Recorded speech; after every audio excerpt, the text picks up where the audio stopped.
Nyanländ. Serien som guidar dig genom Sverige.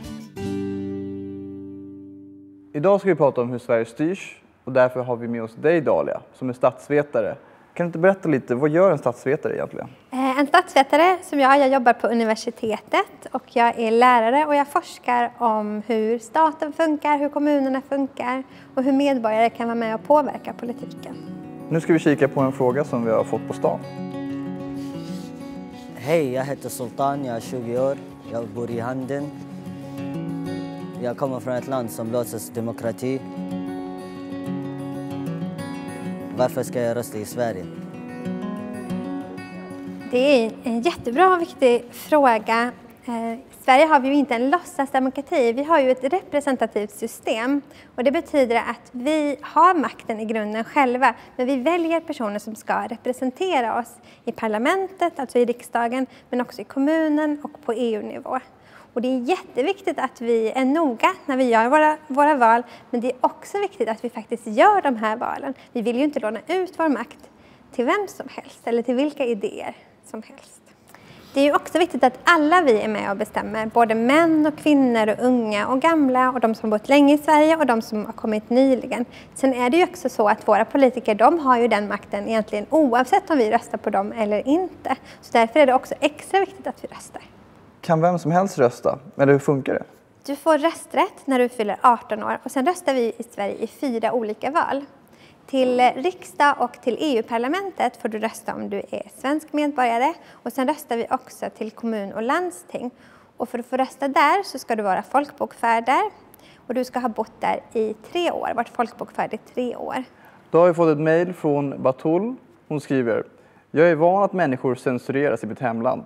Hur är det i Sverige? Får man säga eller skriva vad som helst? Ja, du får säga och du får skriva vad som helst i Sverige. Det är en av våra grundlagar som reglerar yttrandefriheten. Däremot så får du inte sprida kränkningar mot vissa grupper. Det här kallas för hets mot folkgrupp. Men vad är en grundlag för något?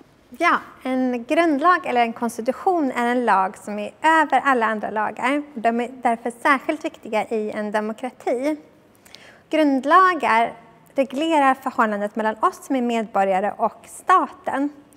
Den garanterar oss vissa grundläggande rättigheter och friheter.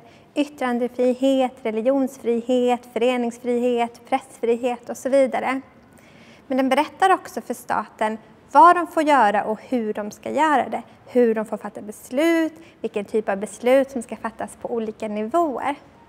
Grundlagen kan också reglera vår monarki och i det avseendet så handlar successionsordningen om vem det är som får bli kung eller drottning i Sverige. Jag heter Wiam, jag kommer från Palestina. Jag har jobbat som läkare i mitt hemland. Så, vad gör kungen? Ja, kungen eller drottning skulle det också kunna vara, även om det inte är det nu. Har ingen reell makt i Sverige utan kungen har en ceremoniell funktion kan man säga. Men har kungafamiljen ingen makt alls? Ja, det beror ju på vad man menar med makt för att kungen representerar ju Sverige eller kungafamiljen representerar Sverige utomlands. Men kungafamiljen har ingen formell politisk makt. Vilka bestämmer då? Men det är ju vi som bestämmer. Det står ju också i den här konstitutionen eller grundlagen att all makt utgår från folket. Men för att det ska kunna fungera i praktiken så lånar vi ut lite makt till våra politiska representanter genom vår rösträtt. Och då är det riksdagen som stiftar lagarna i Sverige och sen är det regeringen som ser till att de här lagarna omsätts i praktiken så att skolan funkar och vården funkar och bussarna kör som de ska. Och även kommunerna bestämmer över vissa politikområden och det gör landstingen också. Och sen har vi ju faktiskt EU också och EU bestämmer ju också över Sverige. Då har vi fått ett till mejl från Amina. Hon skriver: Hej, jag undrar vilka partier som finns i Sverige och vad som är skillnaden mellan dem. Det finns massvis av partier i Sverige. Det finns flera olika partier på kommunal nivå. Det finns partier som representerar oss i Europaparlamentet och partier som representerar oss i riksdagen eller i vårt parlament. I riksdagen har vi 8 olika partier och man kan lite förenklat dela in dem i 2 olika block. Eller vi brukar ofta tänka så. Å ena sidan har vi partier som är lite mer åt vänster. Där har vi Vänsterpartiet, vi har Socialdemokraterna och vi har också Miljöpartiet som har samarbetat på olika sätt. Och sen har vi partier som är mer åt höger och där har vi Centerpartiet, vi har Liberalerna, vi har Moderaterna och vi har Kristdemokraterna.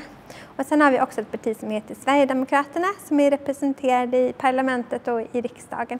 Och de är inte direkt med i något av blocken. Så vad är det här med vänster och höger egentligen? Ja, den här höger-vänsterskalan har vi i många länder. De partier som finns åt vänster, som socialdemokratiska partier eller socialistiska partier, de brukar förespråka mycket jämlikhet, en stark stat och det som kallas för ekonomisk omfördelning. Att man kan förskjuta pengar mellan olika grupper i samhället, mellan rika och fattiga till exempel. De partier som är mer åt höger, de brukar lägga mer tonvikt på människors frihet och valfriheten, att man ska kunna välja mellan olika alternativ, till exempel inom välfärdssektorn. Och där vill man inte se en sån här stark stat som omfördelar pengar, utan där lägger man mer betoning på individens frihet i relation till staten. Då har vi fått ett mejl från Fidan. Hej, jag är väldigt politiskt aktiv i mitt hemland. Kan jag starta ett parti här i Sverige? Alla kan starta ett parti här i Sverige, men för att ställa upp i ett riksdagsval eller ett annat val så måste du ha ett dokumenterat stöd från ett visst antal personer. Det varierar lite på de olika nivåerna. Men om du ska sitta i riksdagen, då måste du själv ha rösträtt. Nästa fråga har Bepti mejlat oss. Vad är egentligen kommunens ansvar och hur kan jag påverka det som händer i min kommun? Kommunen, som är den lokala nivån i Sverige, är ansvariga för det som kallas för välfärdstjänsterna eller samhällsservicen. Alltså skola och äldrevården, förskolan, vården till eller hjälp och stöd till funktionshindrade. Allt det är på den kommunala nivån. Och du kan påverka den kommunala nivån på massvis av olika sätt. Dels genom att du röstar i kommun- och landstingsval, men också genom att påverka den samhällsservice som du får. Man kan till exempel engagera sig i sitt barns skola eller förskola eller i den omsorg man får. Man kan ju också organisera sig genom det lokala föreningslivet i planering och byggfrågor och så vidare. Då ska vi kika på en fråga på stan. Jo, hej. Jag heter Hussein. Jag kommer från Eritrea. Vad är ett landsting?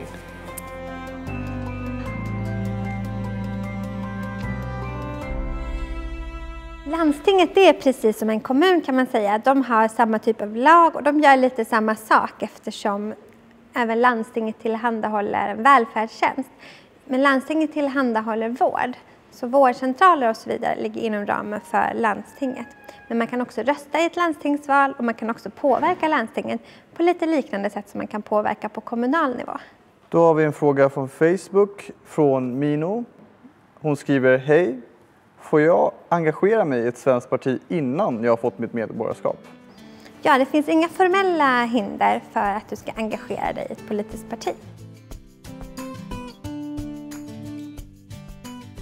Varför är vi med i EU?